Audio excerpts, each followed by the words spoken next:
Okay, we're going to cover getting started with JavaScript.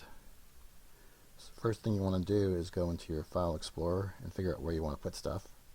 So I can go under Documents, and anywhere you want, you can right-click, go to New Folder, and just create a folder. I'm going to call mine JavaScript.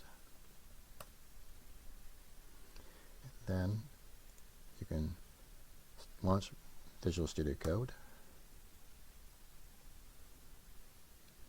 And you say open that folder and go to wherever that was.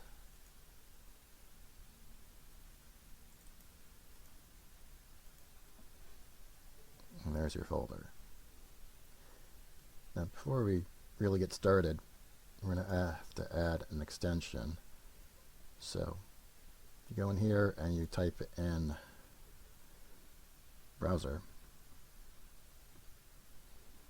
You should see this one open in browser from TechER, so you want to install that.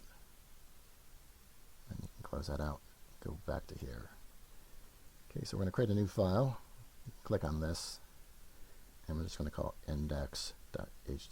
We're going to make it very simplistic. So HTML is the header. We'll just throw a title in there. Say, my first program. We want to throw in a body, and we're not going to put anything in the body at this time.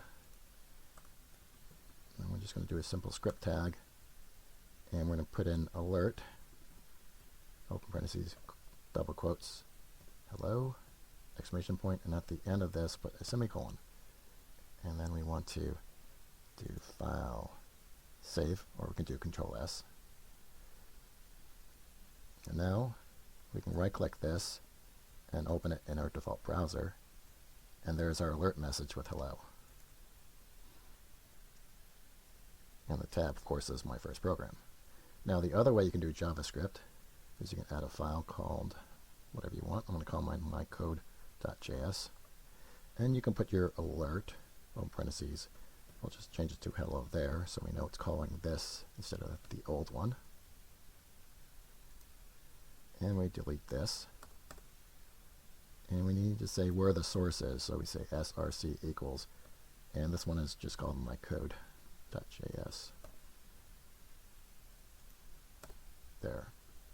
File save, and we can just simply refresh this, and now it says hello there.